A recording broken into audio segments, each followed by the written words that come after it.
She talks either loud or long. People said she was quiet, but not unkind. Her name is Mary. She is 69 years old, living in a small house just outside of Birmingham, and has a habit of watering her front steps, even when they aren't dusty. She said it made her feel like she still owned something. A feeling of control and dignity. It's kind of a feeling to have a piece of the world that was hers. She had only one daughter, Anna, who was her whole world. Her husband, Peter, was gone. Taken by an accident at the warehouse, when Anna was just 3. He had gone in on his day off to cover for someone else. Mary never liked that job, but he said it paid better. That was the last time she saw him. After he died, everyone asked her if she would go back to China. She said no, Peter brought her here. This was his country. This was their daughter's future. She worked in a small factory that made packaging for chocolate boxes. The hours were long, the smell of glue stuck to her clothes, and the metal press gave her wrist pain. By the time she turned 40, she never remarried. Not because no one asked. There were 2 men who did, but because no one else spoke the same quiet language, Peter did. The one where you don't need to say, "I love you," every day to know it's true. Anna grew up fast. She learned to speak English like the other girls. She got a job in a pharmacy, met a man who sold cell phones, and married him. They had a son, Lucas, Mary's first and only grandchild. She held him the day he was born and whispered in Chinese, "Your grandpa would have loved you." Lucas is 16 now. Taller than his mother, quiet like his grandma, but with headphones glued to his ears. He only visited once a month. But Mary didn't mind. He always brought her almond cookies. It was a Thursday morning when the phone rang. Mary was sorting her drawer full of old forks and knives. She picked up without checking the number. "Hello, Granny. It's me, Lucas." Something happened. The voice was shaky. Mary's heart jumped. "Lucas, are you okay?" There was a pause. I was in an accident. I'm not hurt, but it's bad. Someone got angry. I panicked. I didn't tell Mum. Please, don't tell her. I'm in trouble. I need money to fix this. They're saying they'll call the police." Mary dropped a knife into the sink. Her hands were trembling. "Where are you, now? What happened?" "Please," he said again. "I need £2,000 today. I'll send you the account number. Just don't tell Mum." She didn't know what to think. Lucas sounded different. But he was a teenager now. Maybe his voice was changing. Maybe he was scared. She said nothing, just nodded, then hung up. Her breath was shallow. Her fingers shook, as she took out her notebook, the one with the bank details, hidden beneath the rice container. She almost sent the money. She got as far as entering her password. But something stopped her. He said he was in an accident. Why didn't the police call? Why not Anna? She closed the screen, and picked up her phone again. She called Anna.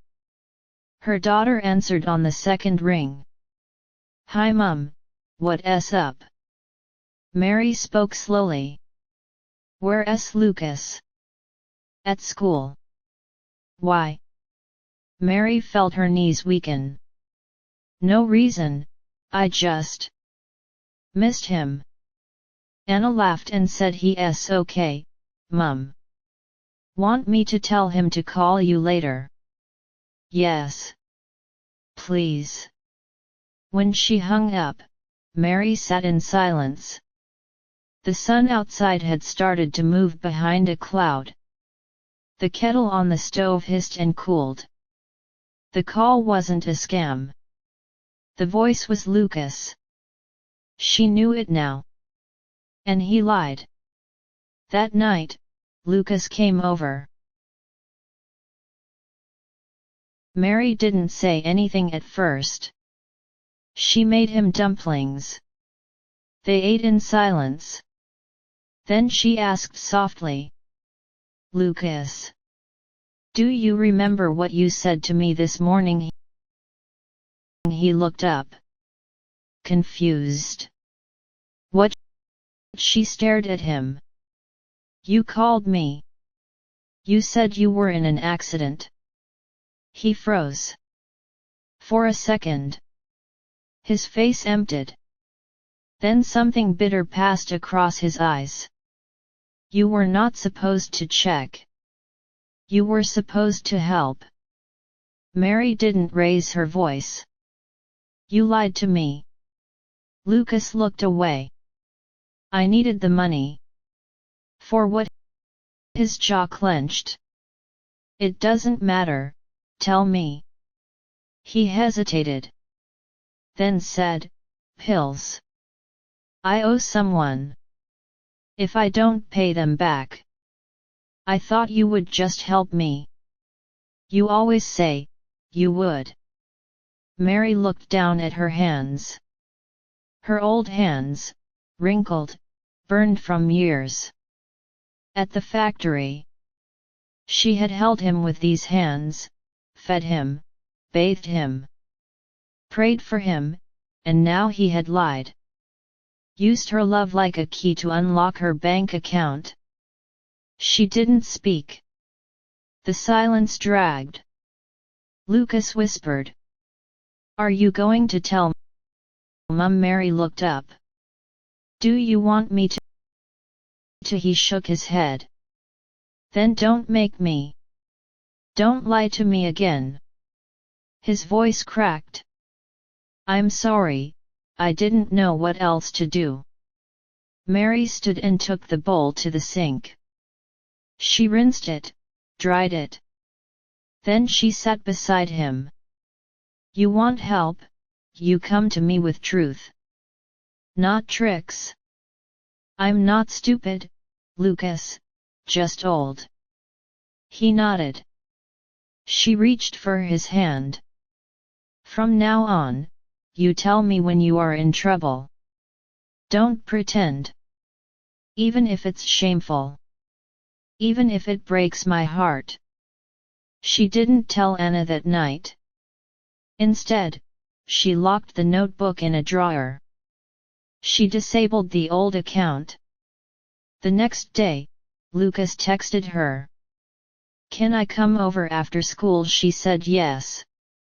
He came every day for a week. No headphones. No lies. Just tea and quiet. He asked questions about Peter. About the factory. He said he wanted to try being clean. He didn't want to feel like a shadow anymore. She didn't scold him. She just listened.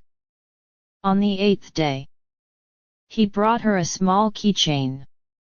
It said "World's Bravest Grandma."